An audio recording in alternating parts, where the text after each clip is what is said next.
Hi sisters, James Charles here and welcome back to my YouTube channel. Whenever you guys are watching my makeup videos, obviously as an artist myself, I try to use the best of the best products to come up with the best of the best looks. However, in today's YouTube video, we're gonna be doing quite the opposite. A few days ago, I was opening up some new PR packages and I opened a box from a specific brand with a new mascara on it. And on the package, I noticed that it said #1 rated. #1 Victory Royale. And it really got me thinking, like, who gave you this title? Who told you that this mascara was #1? Did you decide that this mascara was #1? I'm sure you did. Did one beauty guru on YouTube give you this title? Or is there like a makeup focus group that we don't know about that is sitting here like ranking products from best to worst? I'm saying this because I was thinking to myself, if there's like a #1 rated mascara or foundation or concealer, there's gotta be a worst rated version of each product as well. So I figured in today's video, I really wanted to challenge myself and see if I could do a full face of makeup using the worst rated products on the market.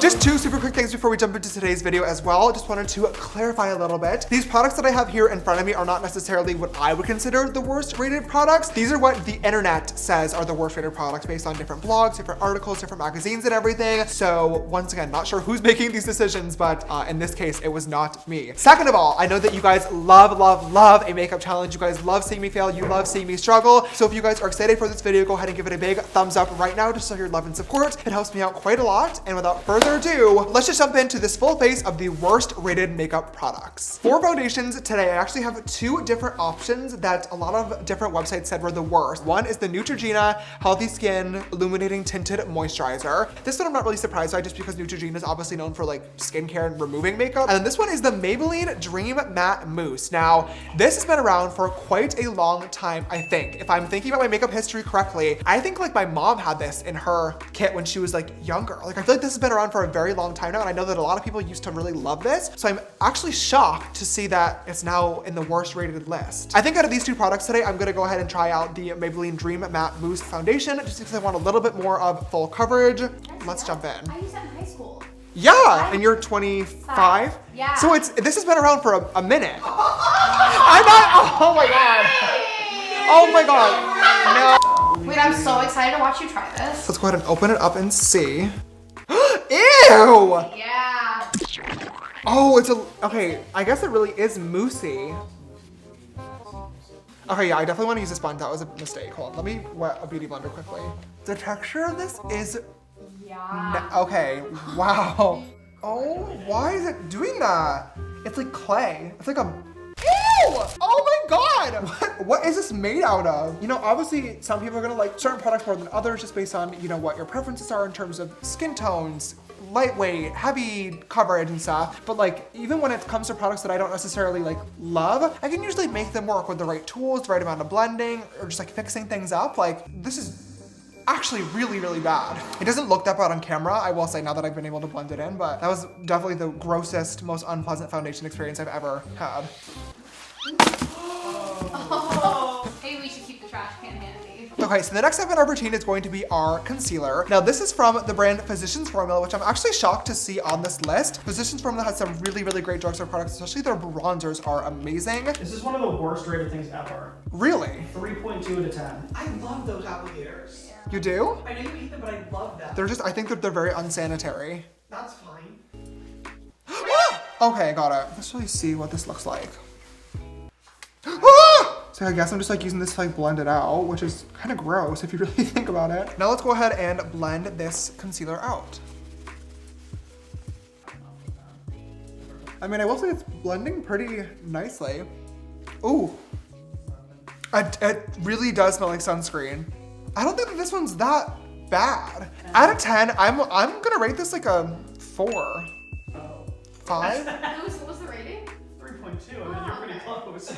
Now that we have our foundation and concealer on, it is time for our powder. Now for powder today we have, only one option. This is the e.l.f. Perfect Finish HD powder. Now, I love e.l.f. They have some really, really good products. Obviously, a few days ago, we just uploaded our Chipotle X e.l.f. review. If you guys have not watched that video yet, go ahead and click right up here. But anytime that a powder says HD in it, there lies some problems with it. That is because when you use HD powders, you really have to use like the absolute most minimal amount because they're meant for camera. However, it is this type of powder that led to Miss Flashback Mary being born. Waking up in the morning, thinking about so many And things. still to this day, I avoid these at all costs because they are just way too, honestly, complicated to use for the everyday makeup consumer. Just dip a little brush in here and see how it's gonna work.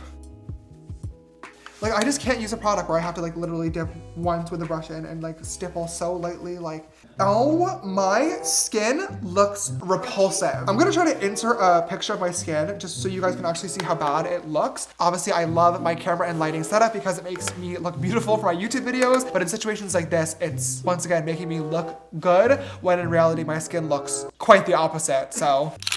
Look at this. Work.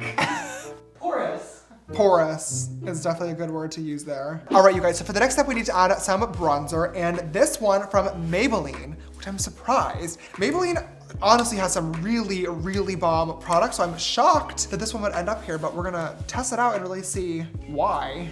Okay, just gonna grab my little fluffy brush and dip into contour number 1. Yeah, it's looking fine, to be honest. You know what I'm just realizing? This is number 20, medium to deep for contouring. And it's really showing up on my skin tone. Medium to deep? Maybe now I get why this is rated poorly, because it's not like actually looking that, well. Oops. Oh, not over the new Nike jacket. Like, that line is the harshest nose contour I've ever seen. The problem is I'm literally blending this contour color out and it's taking off the awful foundation underneath. Oh my. Okay, so I started off not really hating this contour and I was lying to myself. This one's bad. I'm gonna give this one a solid 3 out of 10. The formula is just really patchy and it's taking off the product from underneath. It's too warm tone, and the nerve of the brand to call this medium, brave, honestly, brave. We're gonna do some blush. Now, this is the e.l.f. Monochromatic Multi-Stick and Glistening Peach. And apparently this is poorly rated. Personally, I love a cream blush. I don't use it all the time in my makeup looks just because I tend to go for something a little bit more full coverage, but whenever I'm doing like a more natural, everyday type of moment, love these. So we're gonna try this out and see. Let's do a little swatchy, watchy woo and see what she looks like. Oh no, maybe not that again. I mean, I don't really see like that much wrong with this. Oh, so that doesn't exist. Hello? Why is this so shiny? Wait, what did the packaging say? Use this shimmery, luxurious, blendable creamed powder stick as your eyeshadow, lipstick, and blush. Thoughts on blendable? Blendable is a little bit of a stretch. Let me grab some directly on my actual like beauty sponge and see if that helps at all. It's literally just blending out to like nothing. Like there's nothing there. I'm just confused as to what this product is trying to be. There's no pigment in this, really, at all. So this could not be an eyeshadow color or a blush, and it's not nearly shimmery enough to actually be a pretty highlighter either. Like, I'm gonna rate this one a 2 out of 10. It doesn't really have much pigment, so it's not an actual blush. It doesn't have much shimmer, so it's not really a highlighter. It's just a no from me. And now I really wanna move on to the next step. This next product I am truly shocked to see in this list, and that is this NARS highlighting powder. NARS is like in my opinion, one of the best makeup brands. They are super, super inclusive. They have tons of different formulas, tons of different products that are like cult classic favorites. So the fact that this is in here is shocking. This is in the shade Albatross. What? It's very light, like whoa. Whoa, that's like a beat name.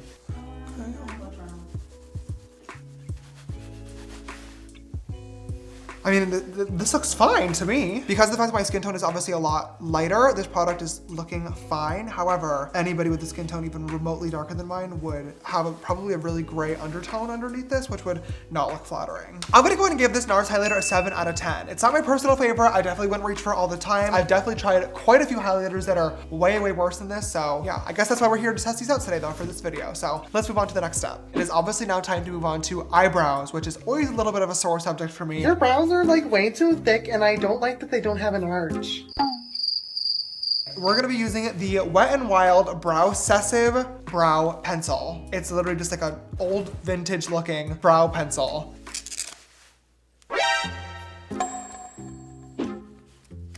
So the packaging, it just broke because I pulled it out of the package. Let's just put it back together and pretend that didn't happen. It does have a spoolie on one end, so that's at least good. Oh wow, this is sharp. Oh my God, ouch. The actual like pencil formula is so hard that it's like cutting my face. I feel like brow pencils are usually like really kind of creamy. For being such a hard pencil, it's really not very pigmented either. Like I'm really digging in here to try to get some color out, which in turn is hurting my skin, and it's still looking pretty bland. I think the color actually looks really, really good for my hair color. Like it's a good match, and I was able to get a pretty precise brow with this pencil, especially having the spoolie on one end. Like, I don't think that this is that bad. I'm gonna give it a 6 out of 10. Time to move on to my favorite part of the makeup routine. You guys know is of course always going to be eyeshadow. Love doing a bright, colorful look, and today's palette of choice is going to be no exception. I'm going to pick up the Rimmel London Magnifies Thunderstorm Edition eyeshadow palette. This might honestly be the ugliest color combination I may have ever seen in my entire life. This is hideous. I want to swatch this yellow and see what she looks like. That might be the worst eyeshadow that I've ever tried. Oh, the green, okay, the green is good. The green isn't bad at all, but everything else, good Lord. I definitely think a thunderstorm look is the way to go. So I'm gonna grab a little bit of this nice little, I think it's supposed to be like a dark purpley color, kind of ish a little bit. What? How? I used this color, not this one, this one.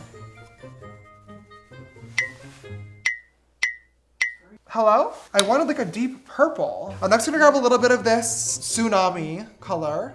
Okay, now we're just gonna blend this, what I thought was purple, out with this blue. The colors are so unpigmented, it's like sad. I love that I'm like all sad and shocked when I'm literally using the palette that's supposed to be the worst on the market. I mean, I feel like that's like the best that it's gonna look, to be completely honest. A nice little bolt, nice little strike of lightning. I'm gonna name this one Strike. I'm gonna put this right into the inner corner.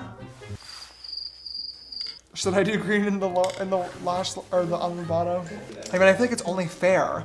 Surprised by this green. This is a pretty good matte green, to be completely honest. I can't knock it. At this point, I'm gonna go ahead and do the other eyeshadow off camera, and I'll be right back to finish off the rest of the eyes.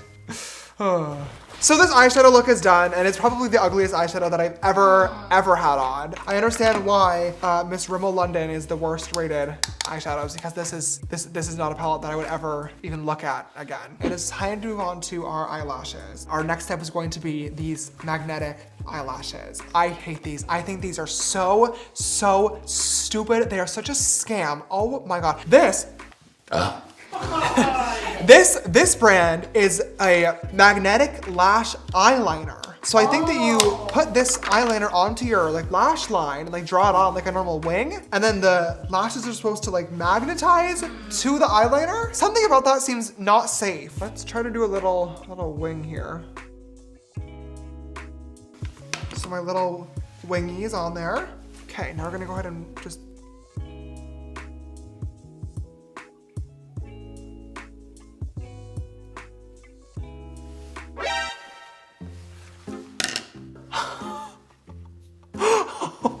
oh, yes. Well, kind of. I mean, it's on there. This might be the ugliest lash that I've ever tried, but oh wow. You can literally rip it off and 1 second flaw. Imagine you're like, just like walking by something metal that all of a sudden your lash just flies off your face and like lands on your refrigerator. Let's go ahead and do the other one and just finish off the rest of this look and give our final thoughts because we're so close. This is gonna be a solid like 3 out of 10 for me, just because the technology in theory is really cool. However, the magnet is just not very strong. 3 out of 10. And let's move on to the last and final, thank God, step of this routine. Oh, hey, you guys, so our last and final step is going to be our lipstick. Now, according to, the worst rated list, there was one product that kept showing up over and over and over again, and that is this Buxom Full Force Plumping Lipstick. Packaging is actually really pretty. If we open it up, it looks like this. Have you used this before? Yes, James. In my free time, I decided to use it before we started filming. Has somebody used this before? Nobody. This fully looks like this has been applied on a human being. Oh, you can't even, it doesn't even look like it on camera. Anthony, it literally looks like somebody used this before. I want to see. Whoa. This color is hideous, first of all. I should have put on a lip liner beforehand, but to be fair, there weren't any worse rated lip liners to try in this routine today. I'm starting to feel the plumping sensation that they're claiming is supposed to be happening here on the box. This is the least plumping, tingling feeling that I've ever experienced. Did you just glitch? No, it's the least plumping, tingling sensation that I've ever felt. It's not doing anything is the point. Like this, it just feels like a normal lipstick that's a really gross color and formula, to be honest. I would rate this like a 5 out of 10. It's not like the formula is like bad, but it's definitely not making my lips actually plump or tingle. Plumping and tingling, plumping and tingling, plumping and tingling. Plumping and tingling. Am I done? Do I have anything left? As I'm sure you can tell from this final look and also my mood, this was not fun. Majority of these products today did live up to their expectation and ratings of being pretty bad. I think that I've definitely had enough, and I really hope that you guys enjoyed watching me try out these products today and learned a little bit more about them. I really want you guys to leave me a comment down below as well and let me know what is the worst makeup product that you've ever tried. All that being said, if you guys enjoyed today's video and you loved watching me struggle, as I know you guys always do, please don't forget to give it a big thumbs up down below to show your love and support. Also click that big red subscribe button to come join the sisterhood, and finally click that bell icon so you get notified every time I upload a brand new video. If you'd like to follow me on my makeup journey, all my social media accounts will be linked right here around the screen, and if you guys want to text me on my personal phone number for updates on videos, photos, merch, and so much more, my number is 310-905-8746. This video's sister shout out goes to Sister Talia. Thank you so much, love, for always following and supporting. I love you so much. And if you'd like to be the next video's sister shout out, don't forget to always retweet video links so they go live on Twitter. All right, you guys, thank you so much for watching this video today. If you've made it through this far, you are the best. I love you, and I will see you in the next one. Bye.